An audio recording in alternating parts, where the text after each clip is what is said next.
தமிழ்நாட்டுல இருக்கக்கூடியவங்களுக்கான power and limitations தான் என்ன? அத வச்சு அவங்களால எவ்வளோ தூரம் வரைக்கும் தான் ஃபைட் பண்ண முடியுங்கிற அந்த கிளாரிட்டியாவது ஜனங்களுக்கு குடுத்துருங்க. ஸோ அதுக்கேத்த மாரி அவங்க அப்ரோச் பண்ணிக்க போறாங்க. அவங்கனால முடிஞ்சத அவங்க செய்றாங்க. அரசியல்வாதிகளால போலீஸ வந்து ட்விஸ்ட் பண்ணி, அதுக்குன்னு தனியா வந்து அ போதை மற்றும் அதுக்குன்னு ஒரு அமைப்ப உருவாக்கி, அது ஒரு போலீஸ் அதுக்குன்னு ஒரு தனி இத உருவாக்கி, அவங்க ஒரு பக்கம் இயங்கிக்கிட்டாங்க. எல்லாமே இயங்கிட்டு தான் இருக்காங்க. அதாவது ஒருத்தன் தப்பு பண்ணணும்னு முடிவு பண்ணிட்டான்னா, அவன அவன் எந்த வழிக்குள்ளயாவது போயி, அந்த தப்ப அவன் பண்ணிருவான். பண்ற வரைக்கும் சத்தியமா உங்கனால இப்ப நானே இருக்கேன், என் பையனே இருக்கான். நான் 2 பயல வச்சிருக்கேன். என்கிட்ட நான் ஃபோன் போடுவேன் ஒரு சில நேரங்கள்ல. போட்டா, "எங்கப்பா இருக்க?" இந்த சினிமால வர்ற மாரி தான். அம்பத்தூர்ல இருக்கேன்ப்பான்னுவான். சொல்லுவான். சரி அம்பத்தூர் இருக்கான் நம்ம இருப்பான். அவன் இந்த பக்கமா இருந்து வருவான். தாம்பரத்துல இருந்து வருவான். சரி. வீட்டு பிள்ளைகளே என் பிள்ளைகள்ன்னு சொல்ல.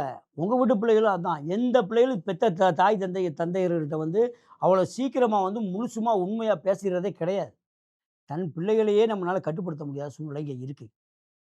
இதுல ஊருக்குள்ள இறங்கி தெரு வாரியா, வார்டு வாரியா, வட்டம் வாரியா, ஊராட்சி, பேரூராட்சி, நகராட்சி, மாநகராட்சி வாரியா உள்ள பூந்து எவன் குற்றம் செய்ய நினைக்கிறான்னு பார்க்கறதுக்கு இங்க ஏதாவது நமக்கு ஃபோக்கஸ் இருக்கா? செஞ்சதுக்கு அப்புறம் தான் சார் பார்க்க முடியும். நீங்க சொன்ன மாரி கஞ்சாவும் இப்ப நீங்க சொன்னது ஒரு விஷயத்துல ஒரு உண்மை. இந்த டாஸ்மார்க்ங்கிற அந்த ஒரு போதைப் பொருள் வந்து உள்ள இருக்கிறது தவறான விஷயம் தான். அந்த போதை வஸ்துனால இன்னைக்கு இந்த தமிழ்நாட்ல அது நான் வந்து கட்சி சார்ந்த மனிதனாவே இருந்தாலும், இத நான் பகிரங்கமா சொல்றேன். அந்த போதைப் பொருள் இது பண்றதுனால, இங்க வந்து எக்கச்சக்கமான குடும்பங்கள் கெட்டு போச்சு. என் கண்ணுக்கு எதிர பார்க்க ஒரு 100 குடும்பம் கெட்டு கிடக்கு. வாழ்க்கை போச்சு, பொண்டாட்டிய விட்டுட்டு புருஷன் ஓடிட்டான், புருஷன விட்டு போய் இப்படி எவ்வளோ விஷயங்கள் ஓடி போச்சு. அப்போ வந்து நீங்க சொல்றபடி இப்ப பிராரம் பத்தி பார்த்தா, இது வந்து செய்யக்கூடாது. இதுக்கு இன்னொரு விஷயம் நான் சொல்றேன். போன எலக்ஷன்ல அம்மா இருந்தப்ப, ஜெயலலிதா அம்மா இருந்தப்ப, எலக்ஷன் நடந்தப்ப, அந்த அம்மா கொஞ்சம் உடல்நலம் குன்றி இருந்தாங்க. அவங்களே ஜெயிக்க மாட்டாங்கன்னு நெனைச்சுக்கிற அளவுக்கு தான் அன்னைக்கு வந்து கொஞ்சம் இருந்துச்சு. ஆனா, அன்றைக்கு நடந்த தவறு என்னன்னு கேட்டீங்கன்னா, எங்கள் ஆட்சி வந்தால் அமுல்படுத்துவோம்னு சொல்லி களத்துல இறங்குனாங்க திமுக. அப்ப அம்மா ஆட்சியில மது இருந்துச்சு. மது விலக்கு இல்ல, மது இருந்துச்சு. மக்கள் குடிச்சுக்கிட்டு இருந்தாங்க. இவங்க வந்து கடைகள குறைங்க அப்டின்னாங்க. குறைக்கல. எங்கேயாவது ஒரு கடை ஆகாத கடைய குறைச்சாங்க.